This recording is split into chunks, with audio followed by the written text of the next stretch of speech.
Hello and welcome to the Urbanist, Monocle's programme all about the built environment. I'm your host, Andrew Tuck. Coming up.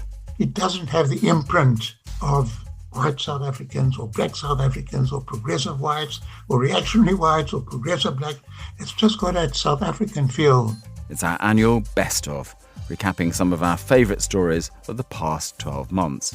We'll take a tour of a mega development going on in London's Canada Water, debate the urban good of sporting facilities, imagine the feeling of going to work every day in South Africa's Constitutional Court, and see how the revamped Transamerica Pyramid can support San Francisco's downtown. All that and more ahead in the next 30 minutes right here on The Urbanist with me, Andrew Tuck.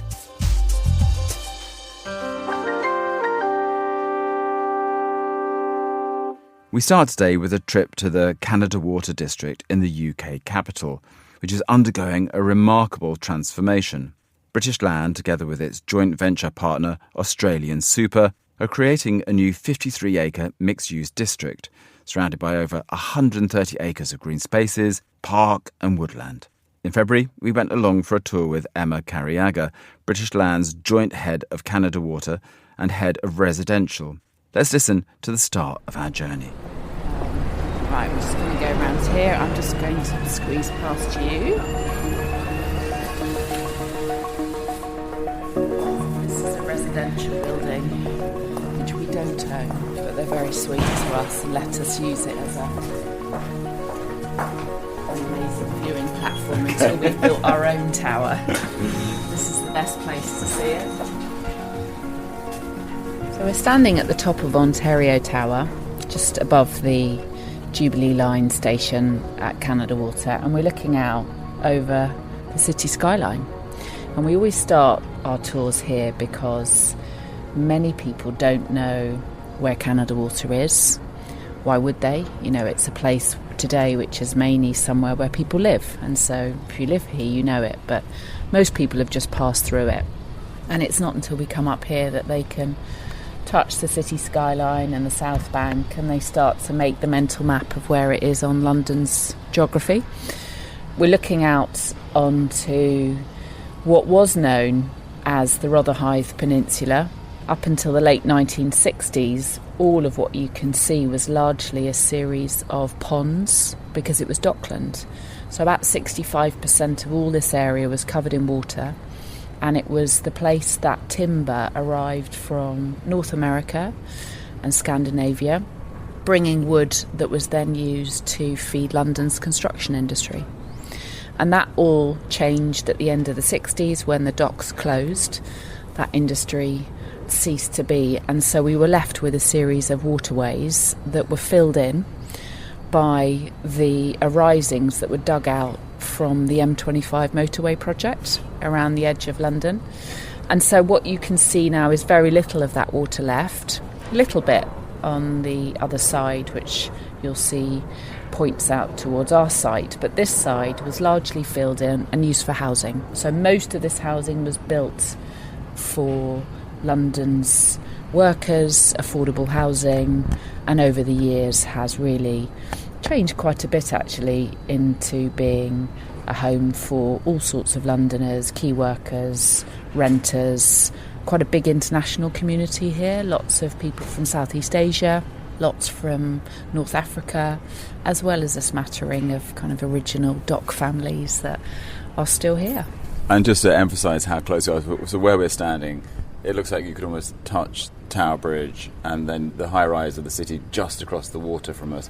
It's super close, but as you say, pretty low rise, and for many Londoners, not somewhere that they would naturally be drawn to at the moment. Just tell us the scale of your domain here for this big Canada Water project. What we're seeing, will this be plugged into what you're doing, the existing housing here? It will. I mean, this is a 30,000 person strong community. They will be here for the long term and we will be adding to them. Our own development creates a similar kind of quantum of people who will either be working or living or visiting our development. So we'll be doubling the size of the population when we're finished. We've had a lot to do with this community, certainly over the last 8 or so years, We've run huge amount of engagement programmes looking at what they want here, what they think's missing in terms of retail, in terms of F&B, in terms of shops or cultural or educational venues. And they've helped us actually conceive the master plan. We've changed things that they didn't like, and we're really grateful for the input that they've given us and their time. Emma, before we move on, just tell us what that master plan is. So what is it that's being built here? So we're going to be delivering a new district for London. It will be a place that will be home to about 3,000 homes when it's completed. That feels appropriate given there's already a strong residential community here. But adding to that, this is a place where people can come to work. And so over 2.5 million square feet of workspace, which will be a space for about 20,000 people to come and work. And then up to 1 million square feet of retail, leisure, culture and community uses. But I think this is probably the best example of a really mixed use place where about 50-50, there'll be a 50-50 split in floor area between residential and commercial uses. So people coming all day, every day. I think it's pretty unique. There's plenty more in episode 646 of The Urbanist. Make sure you visit the Monocle website to hear the entire show. Now, looking back to March, The Urbanist invited 3 guests to our studio for a roundtable discussion on sports facilities and the good they provide for the city. We were joined by Lindsay Johnston, co-founder of BDP Pattern, Kevin Owens, founder of Woo Architects, and Angus Campbell, a senior partner at Foster & Partners, all of whom are heavily involved in the creation of urban sporting venues. We start this excerpt of the conversation with Lindsay explaining how attitudes and ambitions around sports facilities have changed over the years. There's a lot of, let's say, Olympics and FIFA World Cups now, and they're really pushing to reuse stadiums rather than build new ones. So that's obviously the first principle, is to try and use something that you've already got.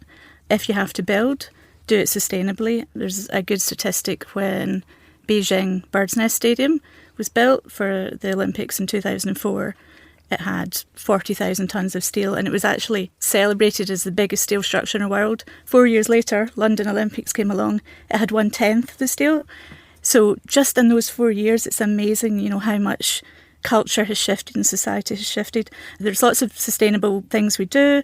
Stadiums are very reliant on concrete. It's got large spans, but we all need to do more research into using lightweight steel, timber and concrete with a green reused aggregates in it.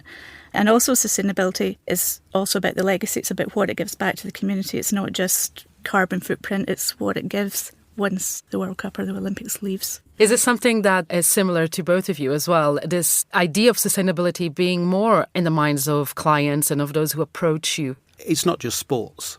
Every single project in our office comes in and the first conversation is what's there already, what's the extra that they want to do to it, and you look to adapt what is already there. And then when you design it, you look at the lowest carbon footprint that you possibly could for the materials you choose, and you try and passively do it to minimise it. I mean, we're working quite extensively, not so much in sports, but in the Nordics.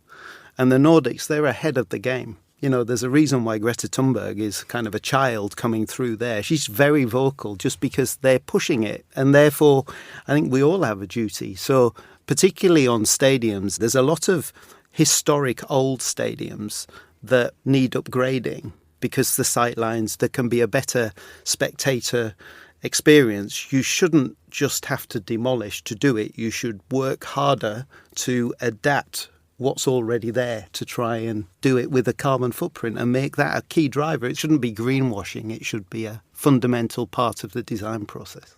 Absolutely. I mean, it rings so true. I mean, for us at the moment, we're fortunate for the technical architects for Camp Nou redevelopment. And I think that's a prime example of a stadium which is globally recognised, 100,000 or so seats, now going to be delivered with 105,000 seats, but repurposing. So actually we talk about sustainability, that was a fundamental starting point. Rather than demolish and rebuild, straight away the challenge is keep as much as we can and then really to develop the most efficient model. So there, the example is, keeping the lower two tiers and rebuilding an upper tier, but a much lighter weight upper tier, and also with a passive environment, so that you end up creating what was historically a robust concrete bowl, should we say, and then, returning it as a new modern interpretation, whilst also, I think, uniquely, trying to keep hold of the character. Because I think that's also one of the things that we all strive for in our venues, of making them of their place. It's very easy to then create the generic. So, retaining character is critical. And I think also just from a sustainability as well point, when we're looking at the games and looking at Olympics, when we're talking about stadia and events that bring tens of hundreds of thousands of people, it's a bit of an oxymoron as well when we say a sustainable games or a sustainable event. So straight away, you're up against it in terms of anything that brings hundreds of thousands of people to a city. Your challenges are preset before you even begin the design challenge. And you can hear this conversation in full on episode 649 of The Urbanist. We head now to Miami, where back in May on the show, we explored a new initiative hoping to transform the land below Miami's elevated metro rail called the Underline. Monocle's Carlotta Ribello spoke with Meg Daly, the founder of the Underline, to learn more about what this project is all about. I think one of the hallmarks of this project is that we listen first and then we design. And we have a great team to work with, field operations out of New York. And so there was a lot of listening before we ever put pencil to paper. And phase one is in a very urban, very dense area. It's part of our downtown, connects to one of the more active and remote transit hubs in the county. And we have everything from basketball to soccer, 30,000 native plants and trees. Everything is dog friendly. And we have 6 art installations, and we program that with over 200 free events a year for the community. They were all their ideas, the community's ideas. They weren't mine. And then phase 2 goes through more single family residential areas. So we have less amenities. We have our first playground. We have a meditation area at the transit station. So if you're getting stressed out waiting for the train, you can meditate in guided meditation. And we have our first bioswale, which is green infrastructure to mitigate stormwater. So in this area, we really focus on everything is native planting. So the birds, the bees, and the butterflies are very happy that phase 2 opened recently with a big block party and a formal ribbon cutting. One of the interesting things is almost these microforests that can be found dotted around the Underline. Just how important has that green element been to make this a greener project and to have resilience and sustainability in mind, which, as we know, is paramount to all new developments happening in cities? Absolutely. If we can plan our cities not just for green offset, but driven by green infrastructure, we really have an opportunity to solve problems, not just mobility and safety, which this does, but how can we contribute to reducing the heat island effect from adding tree canopy? And in phase 3, which is a 7-mile implementation, phase 1 is half a mile, phase 2 is 2 miles, and the remaining 7 miles are under construction now. We're using a microforest technique designed by a Japanese designer named Miyake. And the Miyake method is basically think of the size of a basketball court and overplant it with all these native trees and plants, and they all compete for sunlight. So it grows 10 times faster, 20 times more dense, and 30 times more biodiverse. And we'll have 24 of them in our future phase 3. So when we're done with this project, we'll have 500,000 native plants and trees in 120 acres. More on that and a collection of other exciting new projects going on across the US in episode 655 of The Urbanist. Up next, we look back to a series of episodes titled Cities in Conflict, where we explored the topics of urban protest, the rebuilding process, and how cities foster spaces for peace and negotiation. In our episode on peace spaces, we looked at the creation of South Africa's Constitutional Court, and we were joined by Justice Albie Sachs, a justice of the court from 1994 to 2009. He was an instrumental part of the design process for the current building, and in this clip, he takes us through the feeling he would have when he would arrive at work every day to such a symbolic building. I'm going to locate the location, not just in our history and not just in architectural imagination, but in the whole story of spatial apartheid in South Africa. And I'm going to present it to you in an extremely subjective way. In the story I'm telling you, I'm Justice Albie Sachs. I'm going to work and I'm feeling a sense of lightness and elation. And I can't quite understand why I'm feeling so happy. I enjoy my work. It's something to do with the place and the space that I'm going to. Part of it is the location of our Constitutional Court building. We put up that building in the middle of hell, on a hill that had been the site of the old Fort Prison in Johannesburg. We say with a very dubious pride, we have the only jail in the world where both Gandhi and Mandela were locked up. And I'm feeling thrilled that what had been in the site of pain, that's where now we have our beautiful new Constitutional Court building. And that's a source of great satisfaction, joy, happiness. I was in the freedom struggle in South Africa. I was locked up, not in that prison, but elsewhere. And now I'm going to this place where we turn the sword into a plowshare. Yeah, that explains part of my elation. Is it because we are connecting up three Johannesburgs? On the one side of the hill, Hillbrow, one of the most densely populated sections on earth, high-rise buildings, formerly for whites only, now overwhelmingly Black African people living there from all over the continent. It's dynamic, it's problematic. And then you just go around the corner a little bit to the north, the beautiful northern suburbs, jacaranda trees, lovely purple blossoms, not a poor person in sight. Go around a little bit more, and it's bureaucratic Braamfontein, the big civic, ultra-modernist buildings. Yes, that's also a source of great satisfaction. Then I'm thinking maybe it's the character of the building itself, Justice Under a Tree. The idea was traditionally in African society, disputes were settled under the tree. Everybody could see walking past. People could join in. It was very patriarchal, sadly, as justice was throughout the world. And it's now rooting our modern Bill of Rights in the deep culture of community participation of African society. And I'm thinking, sure, that's very profound. And it's in the style of the building, the character of the building. It's in the integrated artworks. It's into the use of local materials and the very design and feel of the building. You can see in from out from in. It's the use of passive cooling. Sure, these are things that make me feel very special. But then I realize there's something more than that. Wherever I go in South Africa today, 30 years after democracy, I still feel I'm in a white space or black space. And now I drive in to Constitution Hill, to the basement of the Constitutional Court.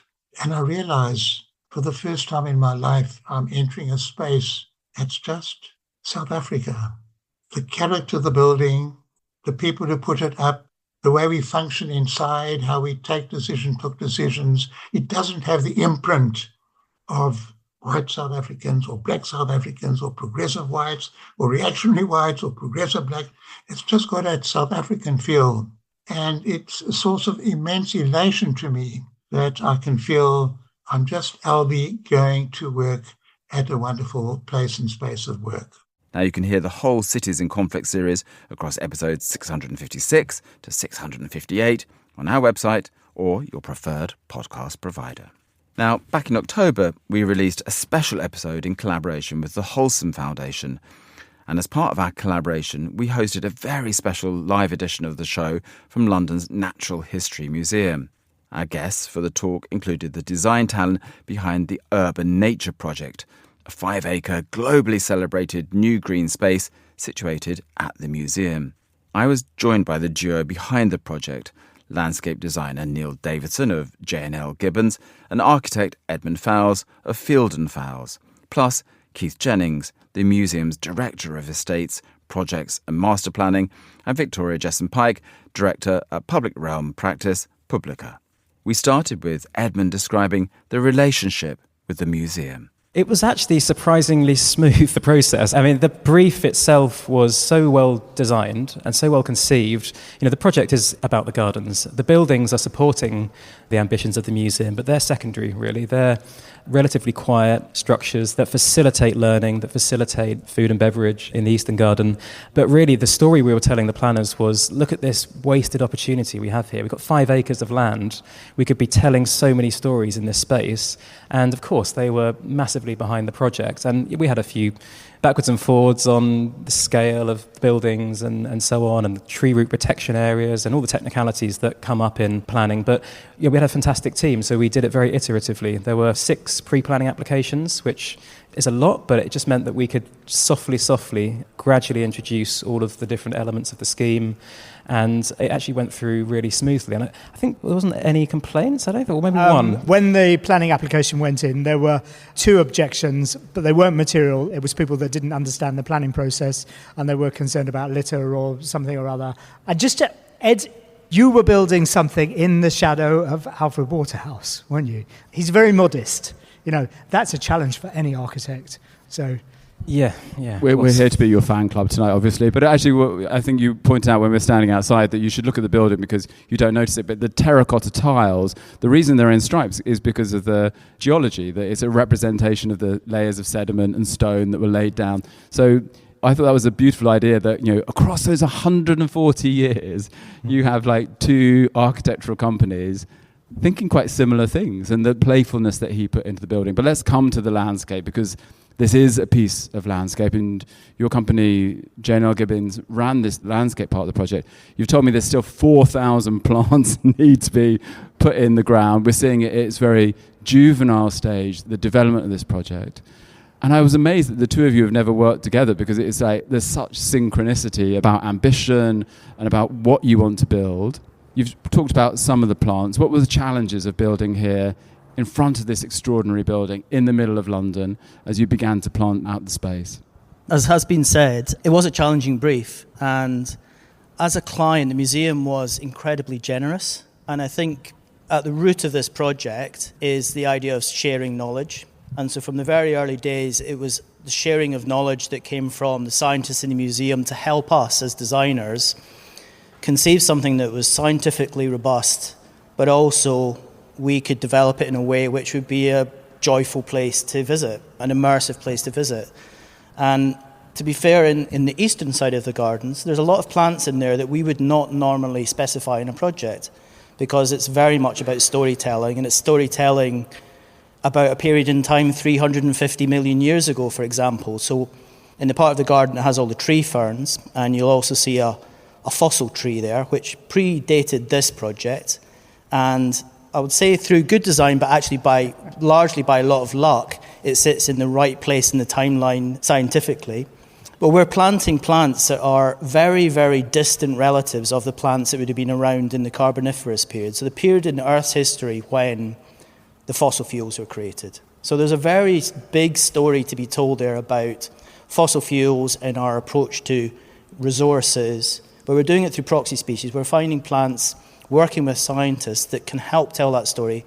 Now, Victoria works for Publica, and we can't praise or blame you for this project. You're separate from this project. But we wanted Victoria to be here because you do a huge amount of work in this kind of space, thinking about very similar challenges.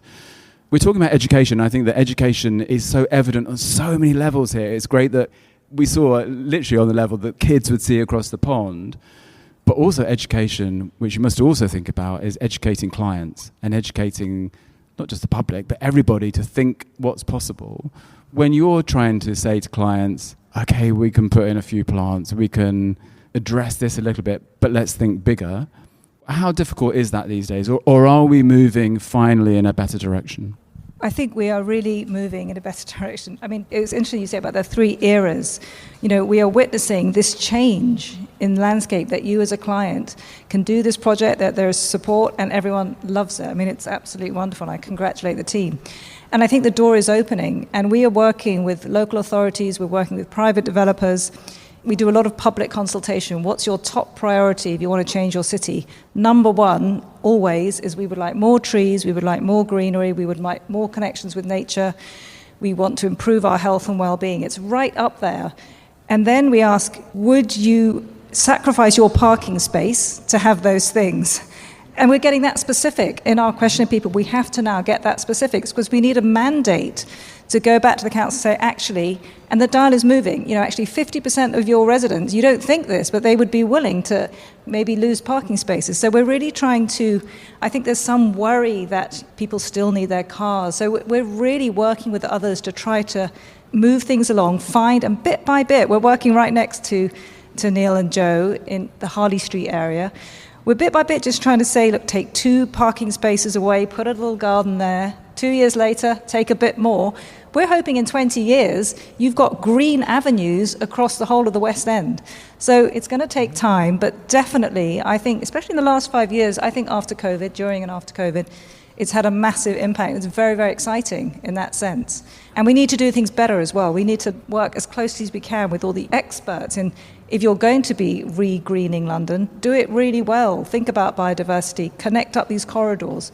So I think that's our role, Publica. We're looking at this kind of bigger picture and trying to make space for all the landscape designers to come in and then do their thing. That's from episode 679 of The Urbanist. And also be sure to listen back to our special series of tool stories, also in partnership with the Wholesome Foundation. They're all available on our website. Last up today, we look back to an episode where we unpack the state of America's downtown districts and what is being done to rethink and revitalise them. Chris Lord visited the opening of the Norman Foster-led renovation of the Transamerica Pyramid in San Francisco, which the developer Michael Schvo brought during the pandemic and was aiming to use as a beacon to revive the city's downtown. Chris got some time with both Michael and Lord Foster at the opening. Let's have a listen. I always say there's this whole notion of let's take some of these old buildings and convert them into residences. That works in very few cases. From an architectural point of view, what needs to happen for a building to be able to be converted is rarely possible. Because you need a certain ceiling height, you need certain window size, you need certain column width, then you need core in specific locations. And some buildings, check the box there, or mostly check the box. But the reality is, and this is where I think there's this false notion about real estate. Real estate, in general, does not live forever. Real estate has an expiration date. Almost every single building, by the way, including the pyramid, that you've seen, had a life before that. There was a building before that, and before that there was another building and another building and another building, right? Every building that you look at. Why are we stopping now? If we look at a building across the street that maybe is a B building with low ceiling and small windows, that's 80% vacant, why does that building not get demolished? There's no reason. And it does, and I'm of the school that real estate that expired has to be demolished and rebuilt. And it's going to happen. It's a matter of time. What needs to happen with that is that the city needs to give great incentives for developers to do that. I've had here in San Francisco, I've had those conversations with city officials, with the mayor, with a bunch of other people, that while they're promoting this idea of conversion, which is great, but that's a needle in the haystack. We need a policy here that will tell developers, you know what, if the building expired, throw it out and start from scratch. Don't try to take sour milk and make milkshake out of it. Developer Michael Schvo. Now, when Foster and Partners were brought onto the restoration project, the vision was to rethink the pyramid as an entire city block and not just a big tower. Foster has peeled back layers of corporate opacity from the lobby to create through lines with transparent glass and the sense of a thoroughfare or public square that could connect disparate parts of downtown. Here is Lord Foster, Norman Foster, to explain more. Well, light, bringing public spaces alive, making those spaces healthy, introducing nature. And of course, here, the very form of the building encourages that. I mean, it's growing out of the base. So, and our role in bringing this tower to a new lease of life is in many ways rediscovering its essence. So we have, as it were, stripped away the cobwebs of time, where ceilings have been inserted, the spaces have been compromised. So it's bringing back a new life, a new identity. And you can hear the full package and more on episode 676 of The Urbanist, plus all of our archive at monocle.com/radio. And that's all for this week's episode of The Urbanist. A big thanks for listening during another exciting year for our cities. And remember to subscribe to the show through your preferred provider to continue the journey with us through 2025. This episode of The Urbanist was produced by Carlo Trabello and by David Stevens, who also edits the show. I'm Andrew Tuck. Goodbye, and thank you for listening, City Lovers.